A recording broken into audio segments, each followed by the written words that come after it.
Aduni thought it was just an old dusty pot until it whispered her name and demanded something in return.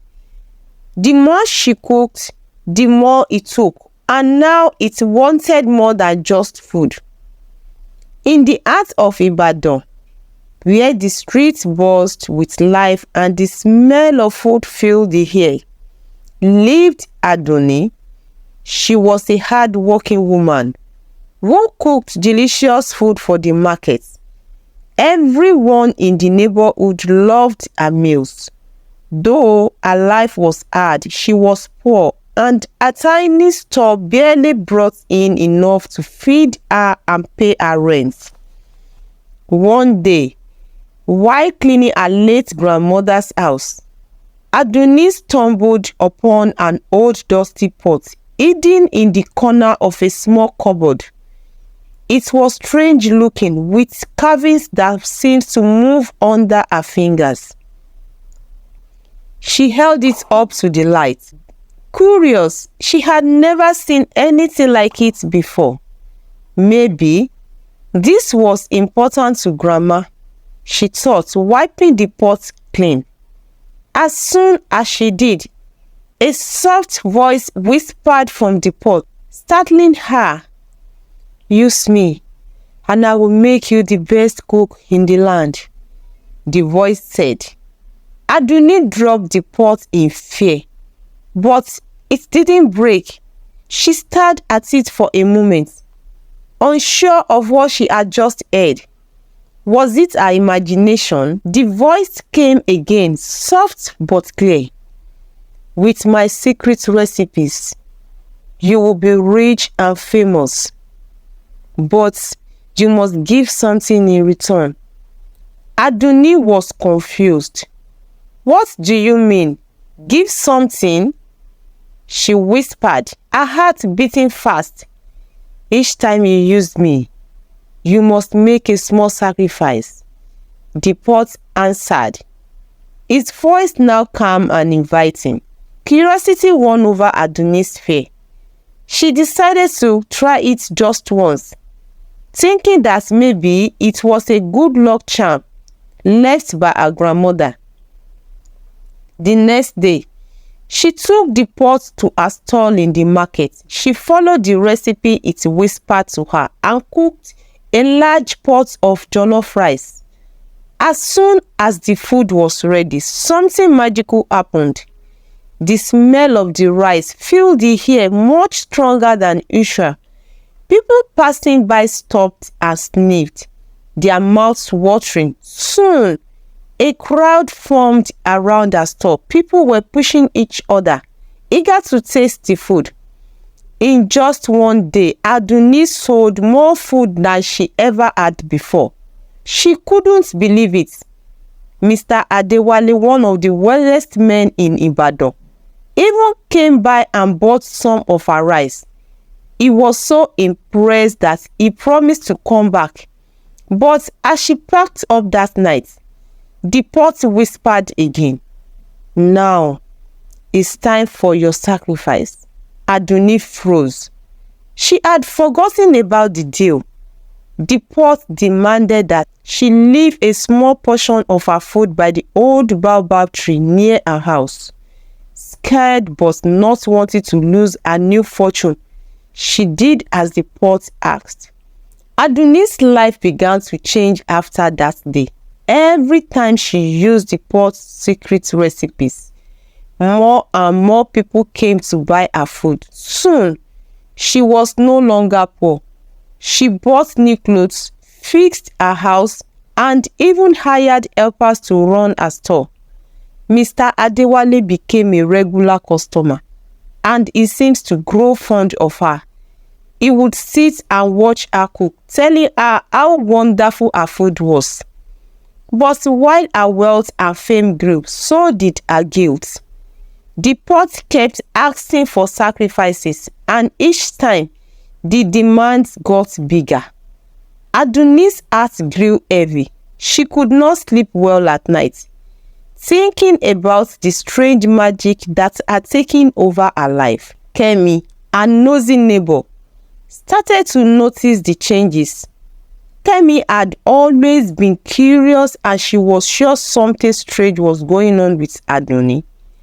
How could a poor woman like her suddenly become so rich? One evening, Kemi visited Aduni at her store. Aduni, she said, her eyes narrowing. Your food smells different these days. What's your secret? Did you find something? Aduni forced a smile. Kemi, it's just hard work and blessings from God. But Kemi was not confused. She decided to keep a close eye on Aduni, especially when she noticed Aduni sneaking out late at night with food in her hands. As time passed, Aduni noticed that something was wrong. The more she used the pot, the more tired she felt. Her once bright smile faded, and she began to feel empty inside. Even her food, though still popular, no longer brought her joy. One night, as she prepared her usual sacrifice, the pot spoke again. Aduni, you are forgetting something. Each time you use me, you lose a piece of yourself. Aduni's heart raced. What do you mean? She asked, her voice shaking. The more you take from me, the more I take from you. Soon, your happiness will be gone and your soul will be mine. The pot replied. Aduni felt cold fear wash over her. She had never thought of the consequences. She had become rich, but at what cost? The pot's words echoed in her mind as she lay in bed that night, unable to sleep. Meanwhile, Kemi continued to snoop around. One night, she followed Aduni to the baobab tree and saw her leaving food there. I knew something was wrong, Kemi whispered to herself. She decided to confront Aduni. The next morning, Kemi barged into Aduni's house. Aduni, I know what you've been doing. You've been using juju to make your food taste better, haven't you?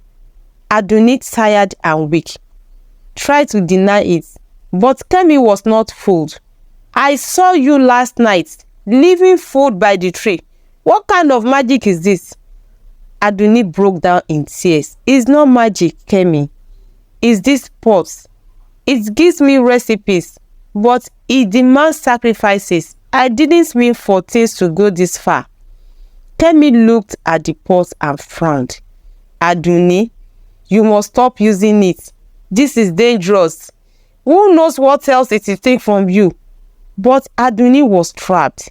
She couldn't imagine going back to being poor again, and yet she was terrified of what the pot might do next. Days passed, and Aduni continued to grow weaker. Even her wealth couldn't make her happy anymore. She noticed that people around her were also changing. Mr. Adewale, once kind and charming, had become obsessed with her food. He would eat large amounts, but it never seemed to satisfy him. The pot was taken not just from Aduni, but from everyone who ate her food. Realizing the danger, Aduni decided she had to destroy the pot. She took it to the market one morning, intending to smash it. But the pot had other plans. Before she could act, the pot spoke louder than ever. You cannot escape me, Aduni. You choose this path, and now you must pay the price.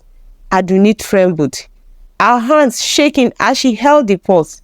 Would she find the strength to end its course? Or was it too late to save herself and the people around her?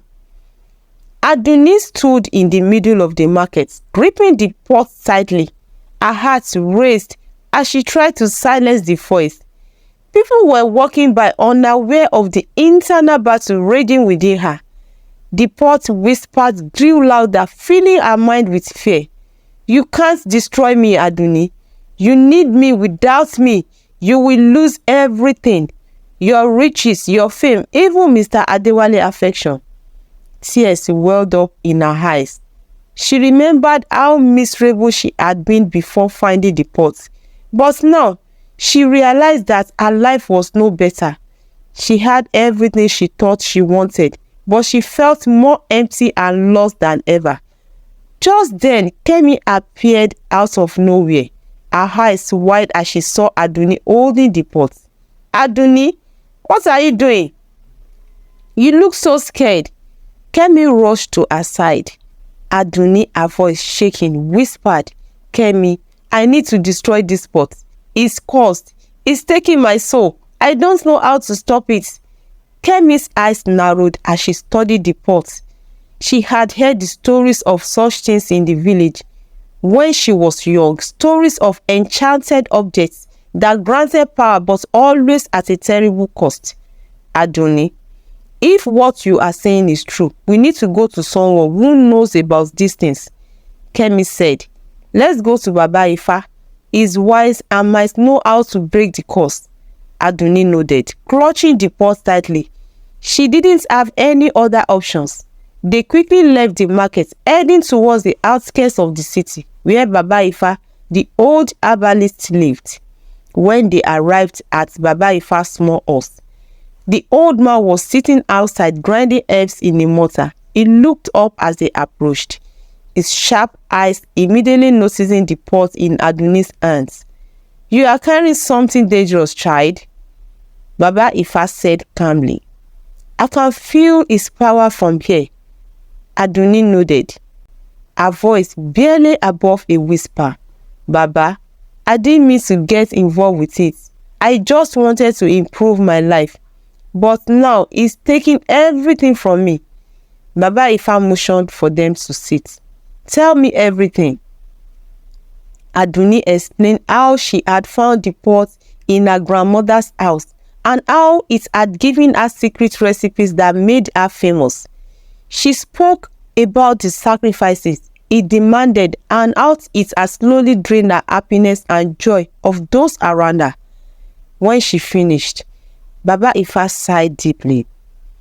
"This pot is not an ordinary one. It is an aju, an ancient object created to trap the souls of those who use it. Your grandmother must have known its power but kept it hidden. Once it is awakened, it feeds on the life force of its owner and those who benefit from it." Aduni's heart sank. "Is there any way to break the curse? Can I destroy the pot?" Baba Ifa looked at her. "You cannot destroy it on your own. The pot's power is too strong and it has bound itself to you. The only way to break free is to stop using it completely and return all the sacrifices you've made." Aduni gasped. "But how? I've made so many sacrifices already." "The pot demands not just physical offerings, but the happiness of those around you," Baba Ifa explained. "You must restore what you've taken, reconcile with those you've harmed, and bring peace to the people who have suffered because of your greed."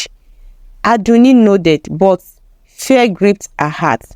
She had no idea how to make things right, and the thought of losing everything terrified her. That night, Aduni returned home feeling the weight of Baba Ifa's words. She knew what she had to do, but it wouldn't be easy. The first person she talked to was Kemi. Despite being nosy, Kemi had always been a loyal friend. "Kemi," Aduni said, sitting beside her on the small bench outside her house, "I am sorry for everything. You've been a good friend to me, and I've kept secrets from you. I shouldn't have let this pot control my life." Kemi smiled warmly, patting Aduni on the back.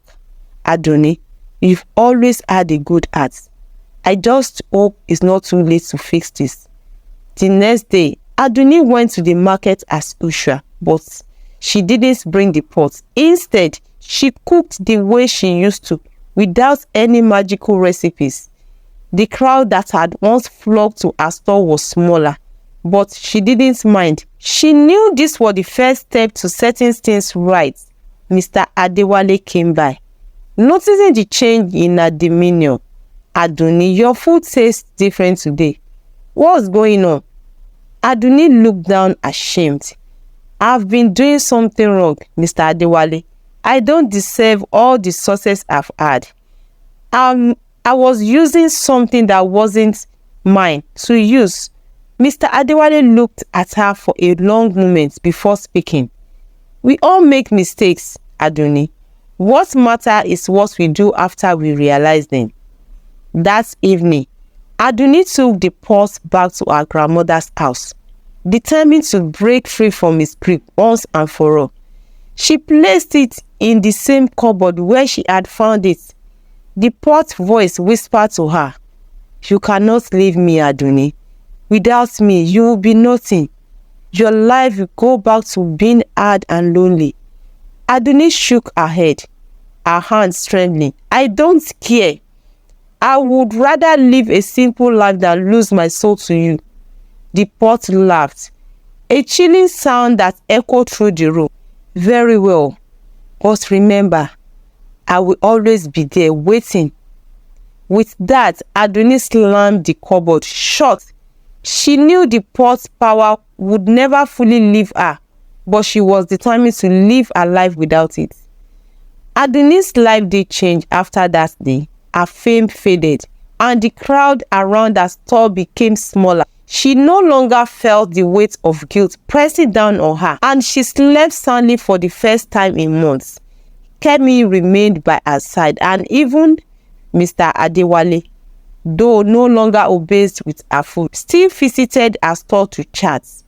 Aduni realized that true happiness didn't come from wealth or fame, but from the peace that came with living an honest life.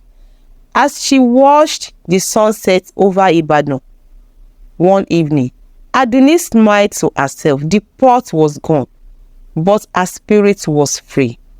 She had learned a hard lesson about greed and the price of shortcuts. And though the road ahead was uncertain, she knew she could face it without fear. The enchanted pot remained locked away, waiting for the next person who might be tempted by its power. But Aduni was no longer his prisoner.